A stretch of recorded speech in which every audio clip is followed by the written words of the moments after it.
Hello students, welcome to the fourth lecture of the chapter Molecular Basis of Inheritance. I'm Mouchandra and let's begin. Today's lecture is going to be quite interesting and it will be in continuation with what we have seen in the previous three lectures. So let's quickly recap what we saw in the last lecture. So we saw or we understood what are the models that people have proposed for DNA replication. So there is a semi-conservative type, conservative type, and dispersive type. And in nature, the semi-conservative type of DNA replication is seen, and it was experimentally proved by Melson and Stoll, right? They used a heavy isotope of nitrogen in order to label the original strands of the DNA, and then later on saw that the duplicates, right, the two copies of the DNA, each contained one original strand and one newly synthesized strand. So this type of replication pattern is the semi-conservative type, whereas conservative type and the dispersive type, these are very rare, or you can say that does not exist in nature. And also we looked into how does DNA replicates, right? What all enzymes are needed. We need the DNA polymerase enzyme, and it reads the template, that is the DNA strand. Each strand of the DNA, it acts as a template. So the DNA polymerase goes ahead and binds with both the strands, and then as it is reading the template strands, it is adding new nucleotides which will be complementary to the template. And in this way, once the process starts, the entire DNA content of the cell will be duplicated, after which now the cell is ready to undergo cell division or mitosis, right? Um, and we also saw that DNA replication is a energy expensive process. So there are special type of nucleotides called deoxynucleoside triphosphate, right? Which not only acts as substrates or monomers for the new polypeptide chain that is being synthesized, but it also provides energy by breaking the energy rich phosphate bonds. So this was a short recap on what we saw in the last class. Now, in today's class, we will understand another process in the central dogma of molecular biology, that is transcription. Recall, recall that in central dogma of molecular biology, the genetic information gets passed on from DNA. So DNA is the structure that stores the genetic information inside the cell. So that genetic information gets copied to RNA, right? And how this copying is done? Through the process of transcription, correct? And then this information in RNA, genetic information in RNA, will get copied to protein. So here, translation process is going to happen. So in today's class, we will see how does transcription happens. So if I were to define what is transcription, it is the process of copying genetic information, okay, from one strand of the DNA into RNA, okay. So we are just copying genetic information that is stored in the DNA strand into an RNA molecule, okay. And please note that only one strand of the DNA gets copied, one of the strands. So while copying, the machinery, whatever machinery is involved, it follows the complementarity rule, right? That is A or adenine should base pair with thymine, and guanine should base pair with cytosine. So this is the base pairing rule that we saw in DNA. Whereas in RNA, what happens? A, adenine, base pairs with uracil. So the thymine is replaced. Instead of thymine, there is uracil. So in RNA, when the copying will happen for the formation of RNA strand, there will be adenine, right? And it will base pair with uracil, and there will be guanine, it will base pair with cytosine. So this complementarity rule or base pairing rule will be followed when the machinery is copying genetic information from one of the strand of the DNA into an RNA molecule. And also, when replication starts, it completely reads the entire DNA length, okay, and makes a duplicate of that content, DNA content. But its transcription, it only happens for a segment of the DNA. A small segment of the DNA gets transcribed at a particular point of time, and only one strand of the DNA gets copied into RNA. So next, so as I told, whereas in replication, total DNA content gets duplicated. All right. So in transcription, only a segment of the DNA gets duplicated, whereas in replication, the entire DNA content gets duplicated once it starts. And also, only one strand of the DNA gets copied into RNA. So the question is, why I'm saying only one strand of the DNA gets copied? Why not both strands are copied into RNA? So let's understand through this example. So in this figure, I have given a double-stranded DNA, okay, double-stranded DNA, and here is the sequence, DNA sequence, or you can say the sequence in which the bases, nitrogenous bases occur, okay, and we read the sequence usually from 5 prime to 3 prime, and here also we read it from 5 prime to 3 prime, and these two strands are anti-parallel, right? This is the feature of the DNA sequence, the DNA molecule. So this is the DNA molecule that is given to you. Now suppose each of these strands, both which both strands of the DNA, suppose acts as a template, then what kind of RNA molecule, or what will be the sequence of RNA molecule that one can expect? So here notice 5 prime to 3 prime, correct? This is one DNA strand, and this is 3 prime to 5 prime. So this is another DNA strand, exactly what we saw in the previous slide. Now it gets transcribed. So while transcription, as I said, it will follow, the machinery will follow the complementarity rule. So when it will read A, it will add U in RNA. Other than that, everything, when it reads G in the RNA molecule, it will add C. So similarly, it will synthesize, the machinery will synthesize the complete RNA molecule. But if you see, if you compare this RNA molecule that is running from 3 prime to 5 prime, and this RNA molecule that is running from 5 prime to 3 prime, if you compare these two RNA molecules, these two, are they identical? Is the sequence identical? Take a second to see that. So if you read from 5 prime end, U, G, C, A, U, G, G, U, A, C, U. This is the sequence that we're getting from the 5 prime end. Whereas if you read this sequence, this sequence, that and same in the same direction, 5 prime to 3 prime end direction, here A is coming first. Here we saw U is coming. Then similarly, it is A, then compare the second base, G is there, fine, then U, C. So like this, these two sequences are not identical. Rather, they are not identical. Rather, they are complementary, right? So these two sequences, if they are brought close to one another, A will form two base pairs with U. G will form two hydrogen bonds, say 3 hydrogen bonds with C. Similarly, we will get a double-stranded RNA. All right.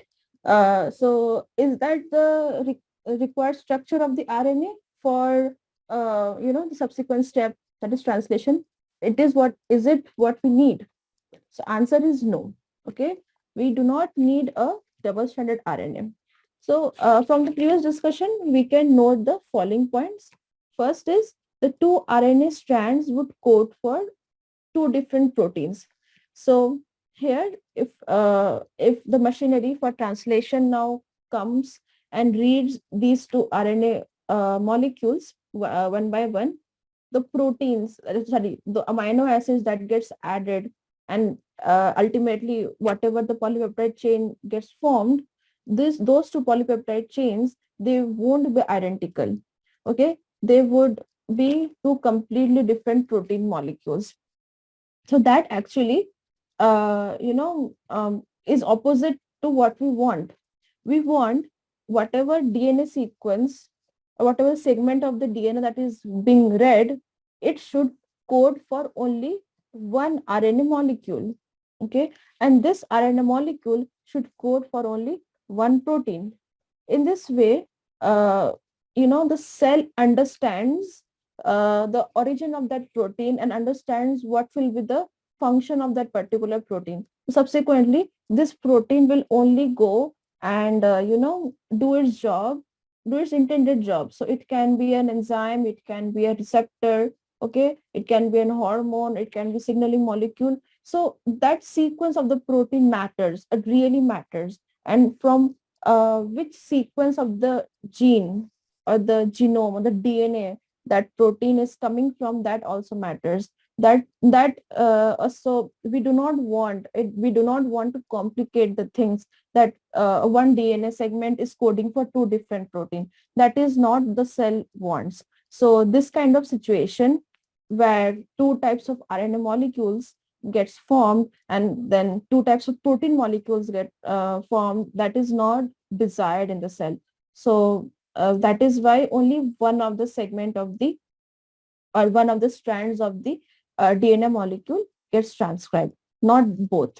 Also, as I told, these two RNA molecule, they are complementary to each other. So if suppose by mistake, uh, both the RNA molecules gets formed inside the cell, so they will, form hydrogen bonds, right? And form a double-stranded RNA, all right? So because of such kind of double-stranded RNA molecule, the sequence, this is sequence of the bases, they are not exposed to the machinery which is now going to read this RNA to make the protein. All right. It basically would prevents the translation process.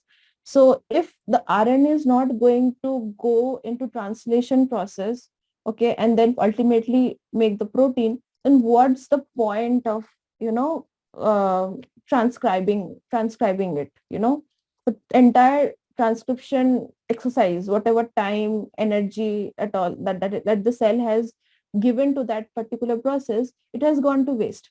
So because of these two reasons, only one of the strands of the DNA molecule gets transcribed, not both. Now the question is which of the strand, like the machinery, transcription machinery, will read which of the strands of the DNA. So for that, we will come to that in the subsequent few slides. First, let me tell you what is the machinery, or what actually is the machinery that actually going to make the RNA molecule after reading the DNA strand. So it is basically an enzyme, all right, similar to what we have seen in replication. So now this enzyme is called DNA dependent RNA polymerase. Why it is DNA dependent? Because this polymerase enzyme wants a DNA template, okay, want the template strand which is a DNA strand, okay, and in presence of that DNA template, it will be able to read and subsequently polymerize an RNA molecule. It cannot do that if a template is an RNA molecule. It wants a template which is a DNA molecule. That is why it is called DNA dependent RNA polymerase. Now this enzyme, actually what it does, it catalyzes the polymerization of nucleotides, similar to what DNA polymerase was doing. So when the polymerization reaction is done, we will get a RNA molecule.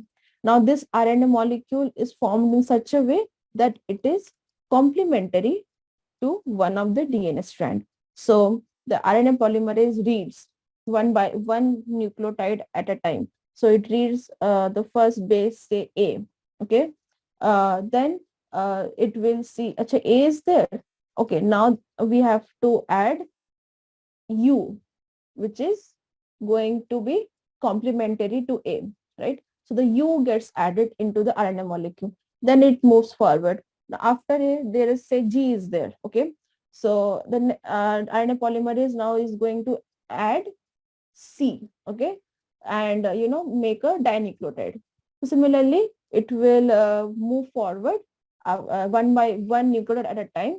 And as it reaches the bases, it will add the base which is complementary to the base which is present in the template strand. So in this way, the polymerase enzyme works, and this is what we have seen for DNA polymerase as well. Now, polymerization reaction always happens in 5' to 3' direction, similar to what we saw for DNA polymerase as well. Okay. Now, this is what I was talking about. So this is your say this is your DNA strand, okay, DNA molecule. Now the DNA molecule, it has two strands, one running from 3' to 5' end, another running from 5' to 3' end. And this is your sequence given here. Now the RNA polymerase, it has now come, okay, and starts reading one nucleotide at a time, like this. It jumps, then it jumps like this. It will read one nucleotide at a time. So in vicinity to this polymerase, there are substrates which I'll talk about. These are basically nucleotides. So in DNA, while synthesis of a new copy of DNA, there was deoxynucleotides. Here, nucleotides will be there. There's only difference of the base, right? Ribose and deoxyribose. So these are the substrates that are available near the RNA polymerase. So as it is reading one base, it is adding the base which is complementary to that. So T is reading, okay, so complementary to T is A, C, complementary to C is G. Similarly, A is there. So now thymine can't come. Here uracil will come as RNA molecule is getting made. So here U gets added. Similarly, we'll get a RNA molecule. Now the RNA molecule that is formed is in the 5' to 3' direction. So the template strand, or one of the strands of the DNA which is getting read by RNA polymerase, is called the template strand, and this template strand always runs from 3' to 5'. Whereas in the DNA, DNA is a double-stranded molecule, right? So another strand is there in the DNA which is from 5' to 3' direction. Now this particular strand is called the coding strand. So remember, RNA polymerase can read the template strand which is running from 3' to 5' direction, okay? And as it is reading this template strand, it is synthesizing the RNA molecule in 5' to 3' direction. And this RNA molecule is complementary, the sequence is complementary to this template strand. Whereas the coding strand, this coding strand is another DNA strand, okay, is another DNA strand. Now is the direction of coding strand is 5' to 3'. So I have summarized what I have told in the previous slide. So the template strand runs from 3' to 5' direction. As a coding strand, it runs from 5' to 3' direction. 3' to 5', 5' to 3', okay, in the DNA. And the template strand is getting read by the RNA polymerase. It is acting as the template, to which a template, or you can say carbon, something to refer, template or something to refer, you can say. So that is RNA polymerase using this template strand as a reference for synthesizing the RNA molecule, so that the correct sequence gets copied. Okay, the cell is very much strict about these things.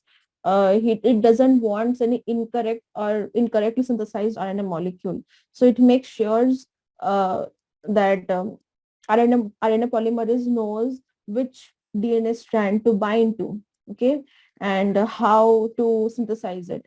So this synthesis is, this machinery is very much controlled at every step. Whereas the coding strand, which is running from 5 prime to 3 prime end in the DNA molecule, it is complementary to the template strand, correct? It is anti-parallel and all the sequence is complementary. And the sequence of the coding strand is identical to RNA molecule. Okay, it is identical to RNA molecule, except in DNA you will find thymine, whereas in RNA you will find uracil in place of thymine. And also, although the name is coding strand, but actually it does not code for anything. Okay, template strand is coding for the RNA that is getting synthesized, whereas that coding strand does not code for anything. So such a ironical name. Now, this kind of a structure or this kind of nomenclature for both strands of the DNA is given when we are talking about the structural gene. So what is structural gene? Let's come to that. So structural gene is basically a small segment of DNA that is getting transcribed. So as I told, transcription or the process of transcription happens only for a small segment of DNA, and that segment of DNA gets the new name, that is a structural gene. Now, upstream of structural gene, okay, what is upstream? So upstream of structural gene, there is a segment or DNA sequence that is called promoter, and the downstream. So upstream, say it is towards up, okay, up, and downstream, okay, down this side. Like try to associate the words upstream and downstream with these arrows, the direction. So downstream of the structural gene, there is a sequence in the DNA sequence that is called terminator. So again, what is upstream and downstream direction? That gets cleared when we talk about the transcription unit. So I talked what is structural gene. Structural gene is a segment of the DNA that gets transcribed. Now, for transcription of this particular segment, we need two more segments, okay, segments of the DNA. First is a promoter, second is the terminator. So together, promoter, structural gene, and terminator, 1, 2, 3. Together, these three DNA sequences constitute what is called a transcription unit. Together, these promoter, structural gene, and terminator together, they constitute a transcription unit. So what is upstream? Upstream or what is downstream? These are the directions that are given with respect to the coding strands. So you know, coding strand runs from 5 prime to 3 prime direction. So upstream direction is always talking about towards 5 prime end. 5 prime end of coding sequence. So when we're talking about upstream, it is towards the 5 prime end of the coding strand, okay, not the template strand, because the direction gets opposite. In that case, it will be, upstream will be like this. So this is not what is upstream. Upstream is this, which is towards the 5 prime end of the coding strand, whereas a downstream is again, the direction given with reference to the coding strand, and it is basically towards 3 prime end. So it is towards 3 prime end of the coding strand. So it is in this direction. So when I said that promoter is present upstream of structural gene, so if this is the structural gene section, okay, upstream means like this. So here the promoter will be there. Whereas downstream of the structural gene, direction is this. So here terminator will be there. So this is how a transcription unit is arranged and in the DNA segment. So now there is a machinery, right? The enzyme, that is RNA polymerase enzyme, DNA dependent RNA polymerase enzyme. Now it has to recognize these sites, the promoter sequence, structural gene sequence, and terminator sequence. Now, as it is, inside the cell, the RNA polymerase, how it will now recognize these sites. That is what we'll talk about in detail in the transcription process. For now, just understand, as soon as the RNA polymerase, comes to start the transcription process, it has to bind to promoter sequence. So once it binds with the promoter sequence, transcription begins. It is the start of the transcription process. Now, it is polymerizing, or it is reading the structural gene. Okay, the template strand of the structural gene is reading. So once it has read, okay, it will come, uh, obviously it will come in contact with the terminator, which is downstream. So it will then bind with the terminator. So as soon as the RNA polymerase binds with the terminator, transcription stops. So that is how, the promoter and the terminator, as the name suggests, actually starts or promotes the transcription process and terminates or stops the transcription process respectively. So summarizing, what are promoters and the terminators? These are basically sites, or you can say the DNA sequence, a segment of a DNA, or a site to which the RNA polymerase binds. Okay, both of these sites RNA polymerase binds, but the role of terminator is to start the polymerization reaction, and role of the promoter, whereas the role of the terminator is to stop the polymerization reaction. Quite easy, right? One sequence, the promoter starts the polymerization reaction, whereas the terminator stops the polymerization reaction. So these two sequences, promoter sequence and terminator sequence, or these two sites, are very, very critical in telling the RNA polymerase when to start actually where, not when, where to start and where to end the transcription process. Apart from these, regulatory sequences for this RNA polymerase, there are additional regulatory sequences. Now, they are actually not found inside the transcription unit. They can be somewhere upstream, okay? So they can be somewhere way upstream, like thousands of base pairs from the promoter in the upstream direction, that is towards the 5' end of the coding strand. Or it can be downstream, means it can be towards the 3' end of the coding strand, and it can be very, very far, like thousands of base pairs far. And these sequences, people have found, they have regulatory roles, okay, in controlling or regulating the transcription process. So these things you will understand or you will study in higher classes, but for now, you just need to know that there are additional regulatory sequences as well that regulates the transcription process, apart from this promoter sequence and terminator sequence. Now, next thing I want to make clear to you guys is what is a gene and what is this new term, cistron. You are hearing this term for the first time. So gene, from the previous chapter, it is the functional unit of inheritance. We get one copy of a gene from a mother, another from father. These are called alleles, right? And they actually govern how the particular character gets expressed. Okay. So the other fundamental units of inheritance, which Mendel called as factors. So now genes, we know they are present on DNA, okay, from the chromosomal theory of inheritance. Whereas cistron, these are also a DNA sequence, okay. So basically, they are also present on the DNA. This is how gene and cistron are similar, okay. Next point is, it is a DNA segment that gets transcribed. So gene is read by the transcription machinery and then gets, copied into an RNA molecule. Same for the cistron. That is also a DNA segment and that gets transcribed and you get a RNA molecule as a result. The difference is, this is where the difference arises.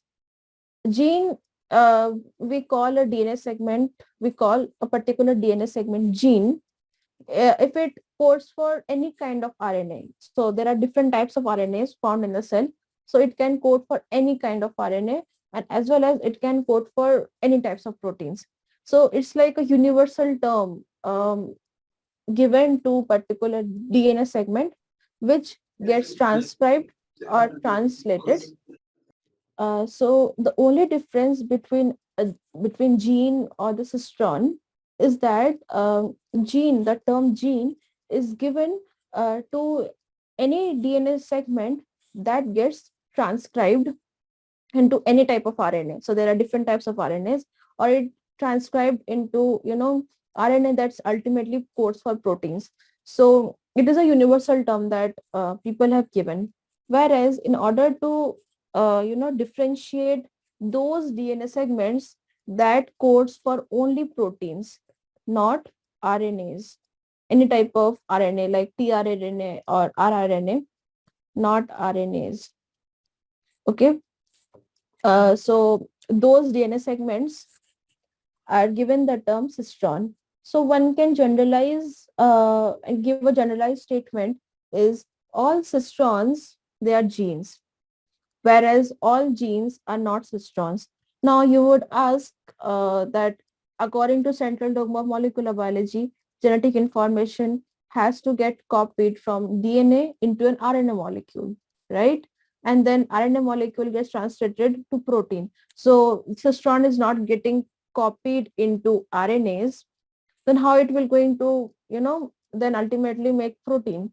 So here, when I'm talking about RNAs, cistron region, okay, or the DNA segment that is, which I'm calling cistron, is not coding for tRNAs and rRNAs especially. It will have to code for mRNAs, because it is the mRNA that gets translated to proteins.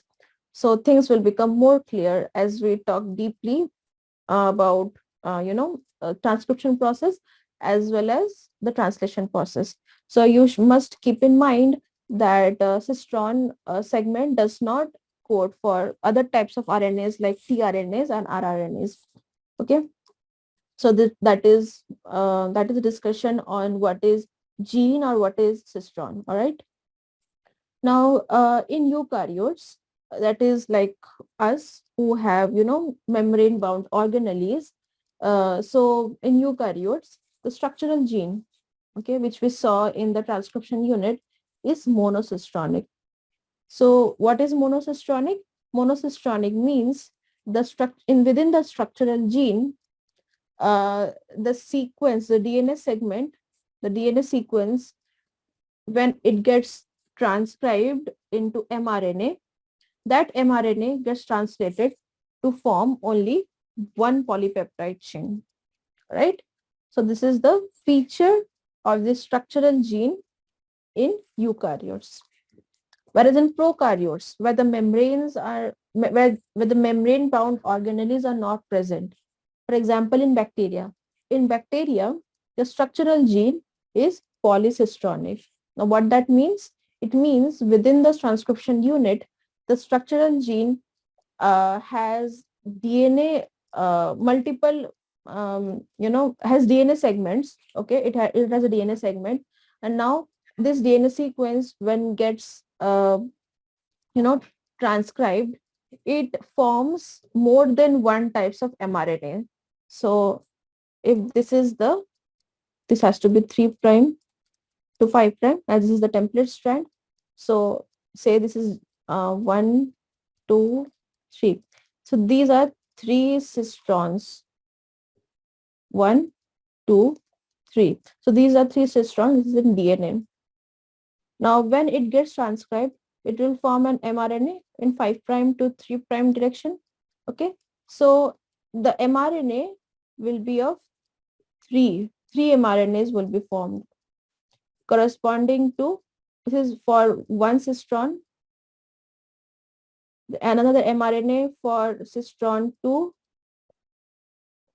another mRNA for cistron 3. So 5 prime to 3 prime, 5 prime to 3 prime. So 3 mRNAs get formed. Now each of these 3 mRNAs will give one protein. So ultimately we'll get 3 proteins or 3 polypeptide chains. So that is what polycistronic means. It means within the structural gene segment or the transcription unit, this is the structural gene, okay, there are more than one cistron, okay, or there are more than, say in this example, there are 3 cistrons, or you can call them gene as well. In higher classes, people, when you go to higher classes and you study more in detail, people, replace the term cistron with gene, because, all cistrons are genes. So there are basically 3 genes, and each of these genes will code for one type of mRNA, and each type of mRNA will code for one polypeptide chain.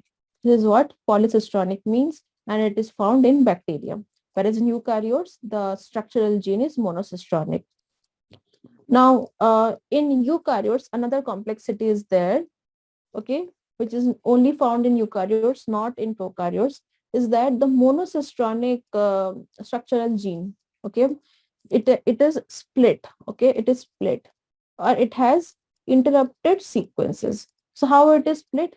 So basically, if we can divide the structural gene into 2 parts.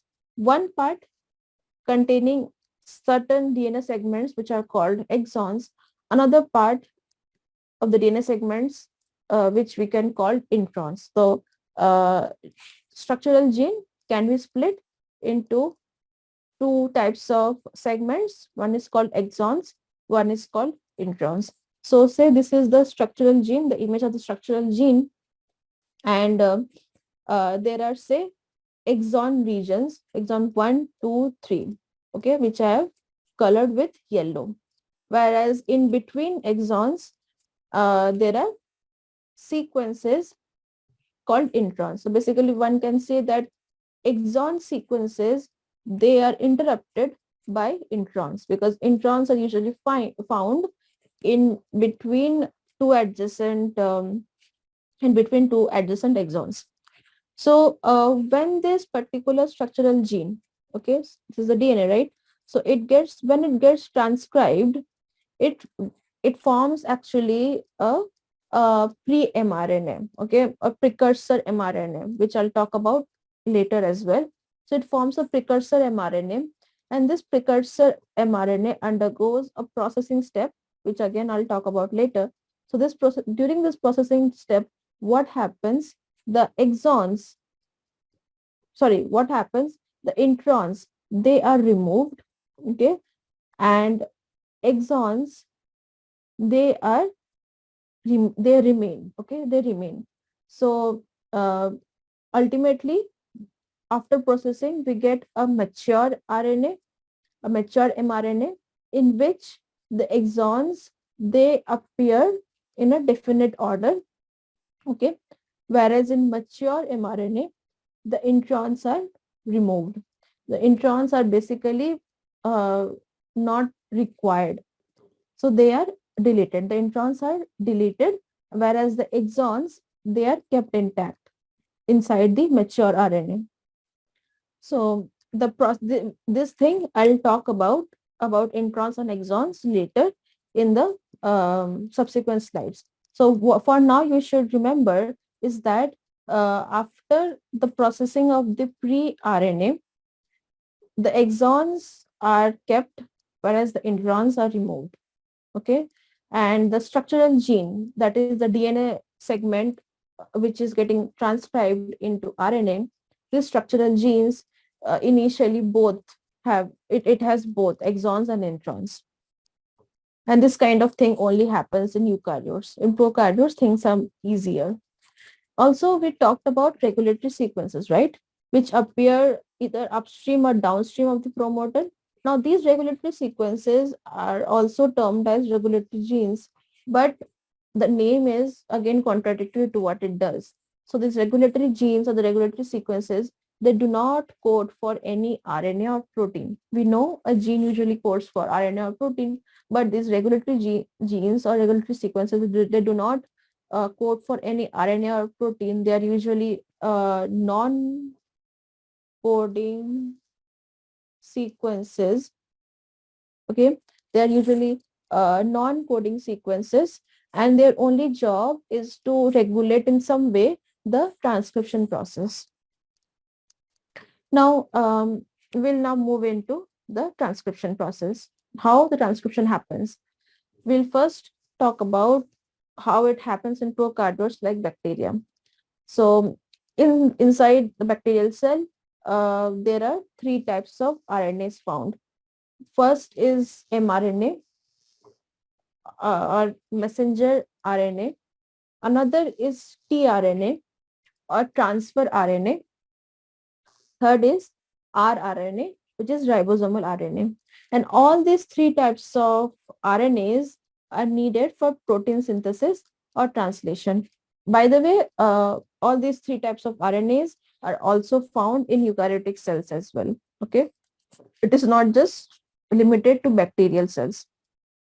Now, the structural gene, when it gets transcribed, it forms mRNA. Okay, and this mRNA or the messenger RNA, it acts as a template. Okay, or the reference that the translation machinery reads in order to form the polypeptide chain. And how it is getting read? So in the translation machinery, apart from mRNA, that is the template, there are two types of RNA needed, which is tRNA and rRNA. Okay.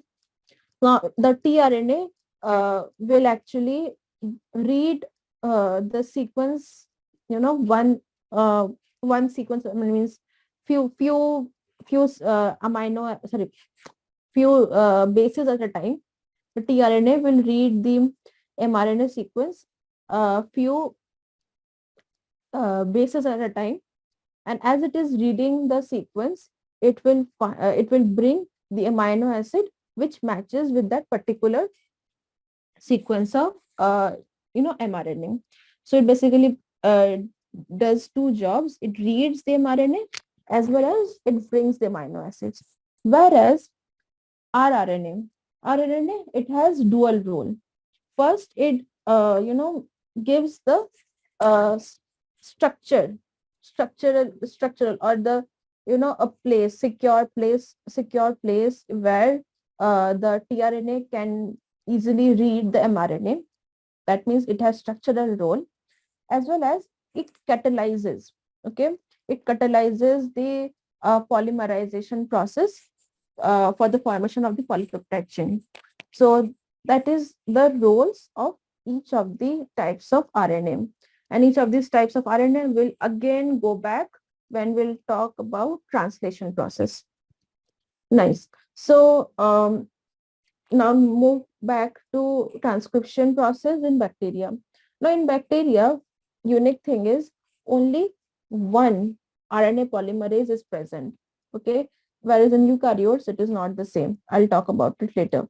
So in bacteria there is only one DNA dependent RNA polymerase found, and this particular polymerase enzyme, it basically catalyzes the transcription process. It catalyzes the transcription process. And this particular RNA polymerase, it makes or the catalyzes the transcription of all the three types of RNA which I talked about: tRNA, mRNA, and rRNA. So in bacteria, the things are much easy. One RNA polymerase is there that catalyzes the transcription of all the three types of RNA. Whereas in eukaryotes, the things are a bit complicated. So this is it.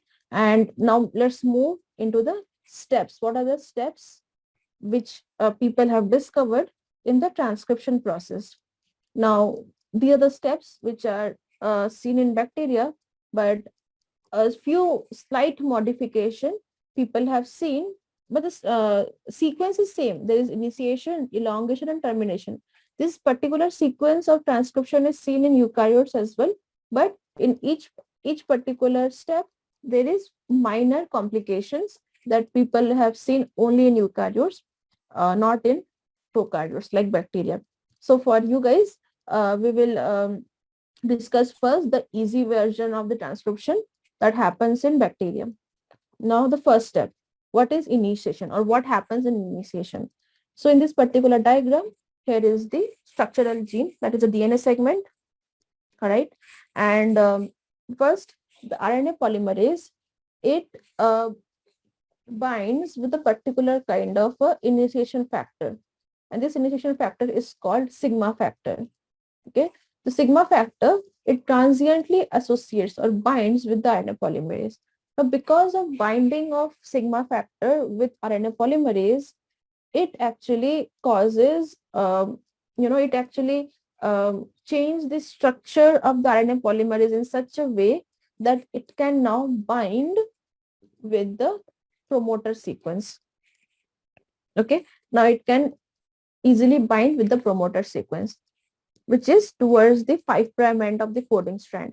Now the promoter sequence, it has bind. Now, as I told you initially as well, as soon as the RNA polymerase binds with the promoter sequence, the transcription begins.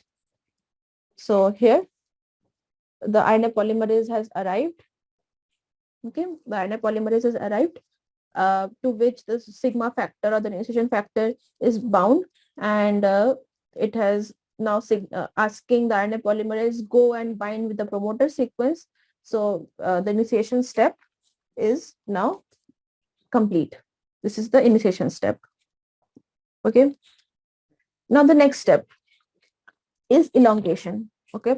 After the binding of RNA polymerase with the promoter is over, now the RNA polymerase has to do its actual job, which is the polymerization reaction. So for doing that, what it does, it moves in 5' to 3' direction. Okay. That is, it moves along the double-stranded DNA molecule. So here, so it is moving. Okay, so it is moving along the template strand, that is a 3' to 5' end strand, that the blue strand. It is reading that particular template strand, and as it is moving, it is synthesizing the RNA molecule, the yellow colored RNA molecule, in presence of substrates. Now it is called, the substrates are called nucleoside triphosphates, and as it is moving, it is also doing another job, that is to open up the DNA helix so that the bases now can be easily read by the RNA polymerase. So throughout the process, the sigma factor here remains bound to the RNA polymerase. Here the initiation step, for the initiation step only, the sigma factor comes and binds with the RNA polymerase, and now it is asking the RNA polymerase to bind with the promoter. Once it is bound, the sigma factor leaves actually. Okay, this is, I have shown it incorrectly. Sigma factor is not at all present. Now the RNA polymerase is on its own. It is not now going to do its job of reading the template strand, and accordingly it will add the nucleotides, nucleoside triphosphates. It will use that as substrate, and it will make the RNA molecule. Fine. So that is how the elongation will proceed. Here also sigma factor, the job of the sigma factor is only till the initiation step. Once the binding of the RNA polymerase with the promoter is over, the sigma factor leaves. Now what happens in termination? Sigma factor is not there. So as soon as the RNA polymerase reaches the terminated sequence, which is towards the 3' end of the coding strand, okay, downstream. So as soon as it reaches the terminated sequence, the RNA, the synthesized RNA, it falls off, it cuts off, okay, and the RNA towards with this RNA polymerase, a new factor that is called rho factor or termination factor now binds with this RNA polymerase. Now this binding of this RNA binding of this Rho factor with the RNA polymerase allows what? It allows detachment of the RNA polymerase from the terminator sequence. Now the RNA polymerase is free. Now it can do another round of termination process, transcription process. Okay, so this is the sequence in how the transcription process continues. First there is initiation. Okay, first there is initiation where the sigma factor is playing an important role in directing the RNA polymerase to bind with the promoter. Once the binding is over, the sigma factor leaves, and immediately the elongation process will begin, where the RNA polymerase reads the template strand and follows the base pairing rule to synthesize the new RNA molecule. Okay, so here the nucleoside triphosphates, these are acting both as monomers as well as the bonds, phosphate bonds, which are energy rich bonds. These are get broken, that supplies energy needed for the formation of the dinucleotide, trinucleotide, that is the formation of the phosphodiester bonds. Okay, so formation of phosphodiester bonds, it is energy rich, energy expensive task, right? So here, similar to deoxynucleoside triphosphates, the nucleoside triphosphates also does the same job. Now here, RNA polymerase is moving, okay, in 5' to 3' direction and synthesizing the RNA in the 5' to 3' direction. Now, once it reaches the terminator sequence, it has to now leave. It is now going to leave. Okay, it has to detach or unbind. Okay, detach from the DNA segment. Okay, structural gene segment. So how it is going to do? So another factor that is called Rho factor. Rho factor will help the RNA polymerase to undergo again some kind of structural change, which will now allow the RNA polymerase to detach. Okay, and it also in termination sequence, the newly synthesized mRNA is now free. Okay, it is now free, and it can now go ahead and act as a template for protein synthesis. That is how the transcription happens in bacteria. So in bacteria, let me explain few more points. Rho factor and sigma factor, termination factor and initiation factor. These two factors actually alters the specificity of RNA polymerase. Specificity means binding conformation specificity, okay, or the binding specificity of the RNA polymerase, like where to bind, like it has to bind to promoter. So sigma factor is going to direct it. Okay, now the Rho factor is going to direct the RNA polymerase to detach from the terminator sequence. So that is how it is altering the specificity, binding specificity of the RNA polymerase. The translation begins much before mRNA is fully transcribed. So in bacteria, the nucleus is not bound by a membrane. So nucleus and cytoplasm, these are not separate compartments. So around the DNA, so DNA is present inside, nucleus-like structure that is called nucleoid, I think. Please check. So there the transcription is happening. So as soon as the mRNA is getting formed, that machinery which is present in machinery for translation, which is present in the cytoplasm, it comes immediately and starts reading the mRNA. That is not yet completely synthesized. It is start reading that mRNA and starts making the protein simultaneously. So these two steps, translation and transcription, these are kind of coupled with each other in bacterium. Whereas in eukaryotes, the compartments are there, right, which are separated by, means nucleus is separated by a particular nuclear membrane that separates nucleus and cytoplasm from one another. So there, this kind of coupling of these two processes, translation and transcription, is not possible. Also in bacteria, RNA, the mRNA, does not need an additional processing step. Means there is no such thing as exons or introns. The entire mRNA that is formed is a mature mRNA in bacteria, and it can, continue the translation process. Whereas in eukaryotes, before translation can start, there has to be a processing step of the mRNA. Okay. And yes, both translation and transcription takes place, in a cytoplasm only. Means these are cytoplasm and nucleus. They are not separated compartments in bacteria. Now, what complexities are seen in eukaryotes? As I told you, the three steps: initiation step, elongation, and termination. All these three steps are found in eukaryotes as well. All right, are found in eukaryotes as well. But there are few modifications to it, or you can say there are few complexities that has evolved in eukaryotic cells. So first is there are separate types of RNA polymerase. Okay, so there are basically three types of RNA polymerase. RNA polymerase 1, it actually transcribes or it catalyzes the transcription of rRNAs. Now, rRNAs are of different types. They are named as 28S, 18S, 5.8S. Okay. Then there is RNA polymerase 2. So there are three types of RNA polymerase.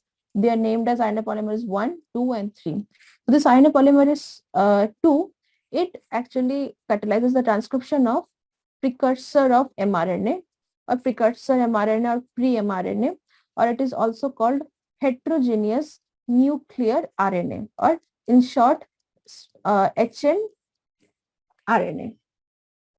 Fine. So these are the two types of RNA polymerase. The third type, RNA polymerase 3, it transcribes or it catalyzes the transcription of tRNAs. Right? It transcribes the catalysis of tRNAs. Okay.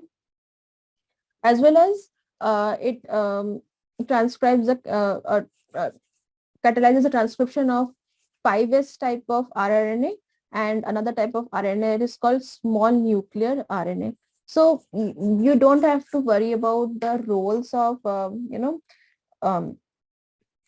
other types of RNAs like snRNA. Okay, so you will study about in higher classes.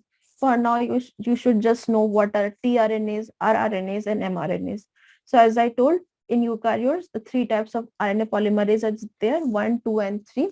And each type of RNA polymerase is given the duty for transcribing different types of RNAs. Another complexity that only happens in eukaryotic cell is splicing. Okay, is splicing. Now, what is splicing? Splicing basically is a process that involves removal of introns, okay, which we talked about, right? What are introns? These are the segments of the structural gene which are not ultimately present in the mature RNA. So splicing involves removal of intronic regions, and then subsequently joining the exons in a definite order. So in the mature mRNA, only the exons will be there. Introns will be removed. Now, what is splicing? Just quickly understand through short figures. So here, in splicing, exons will be there. So exons are basically the regions of the DNA segment or the RNA segment, which is actually going to code for the polypeptide chain. Okay. And or you can say it is going to code for the correct type of polypeptide chain. Sometimes due to some mutation events, unwanted mutational events, some introns get retained. Okay. Now, when due to insertion of these intronic regions, the ultimate polypeptide chain that is formed is not it's not going to give a functional protein. Now that that particular protein has gone to waste. The entire exercise that has gone to waste. So you should remember the introns are non-functional regions, whereas exons are functional regions. Because of this, what happens in splicing? There is some kind of enzymes or the machinery of splicing machinery, which actually removes these intronic regions which I've labeled with violet, and then subsequently joins these exons. So here, this is the This is the pre-mRNA or heterogeneous nuclear RNA, all right? And this is, so here, this is the pre-mRNA where both exons and introns are there. So once splicing is over, where the introns are removed, the exons are joined together. See, in the order, okay, definite order. So 1, 2, 3. So here 1, 2, 3 exons, all these exons are joined together in this 1, 2, 3 order. Now after splicing, what happens? It undergoes a capping step and tailing step. So what is capping? So what is capping and tailing step? So here what happens is that at the 5' end of this, spliced product, or the after splicing, this is the mRNA. So after splicing, at the 5' end, a cap is added. Okay. So what is this cap? This cap is actually a type of a nucleotide. And this is an unusual type of a nucleotide which is not, seen inside the DNA sequence or the RNA sequence. It is only present at the 5' end. So what is this nucleotide? It is called methyl guanosine triphosphate. And this is called capping, where the tailing is addition of a tail. That is addition of a new kind of a uh, segment towards the 3' end of the mRNA. Now this segment is basically a poly A tail. Okay, poly means many. Okay, polymer of adenylate, that adenosine monophosphate. Okay, polymer of that, only AAA sequence is there. So there can be 200 to 300 adenylate monophosphate or adenylate residues that constitute the poly A, and this poly A segment is added at the 3' end of the mRNA. Now, with 5' end cap and 3' end tail, along with the only exons, okay, along with exons, this is the structure of the mature mRNA. Now this mature mRNA is ready to undergo the translation process. Okay, it can now, this mRNA can now act as a template for the synthesis of the polypeptide chain. Now in eukaryotes, where does transcription happen? So I told you in bacteria, the compartments, the nucleus and the cytoplasm, they are not separated by membrane, whereas in eukaryotes it is. Okay, so this transcription, it happens inside nucleus. Transcription happens in nucleus. Replication also happens in nucleus, by the way, because DNA is present in nucleus, right? So replication happens in nucleus, and since DNA is there and DNA has to be copied into RNA, so transcription also has to happen in nucleus.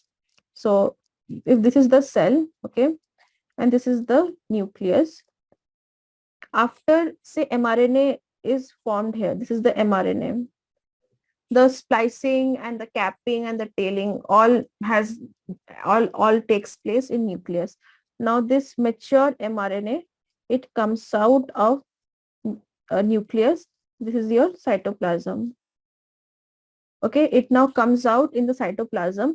Now in the cytoplasm, there is machinery, translation machinery. We'll talk about what is that translation machinery in the next class. So there is translation machinery which actually reads this mature mRNA and makes the protein. Now, since this protein is going to work either as an enzyme or either as a receptor, etc., inside cytoplasm, or it can get exported outside the cell, okay, to act as a hormone or a signaling molecule. So that is why translation has to take place in the cytoplasm. So these are the locations of the where the transcription happens, where the replication happens, and where translation happens. So that's it for today's class. In the next class, we'll talk about transcription. Thank you.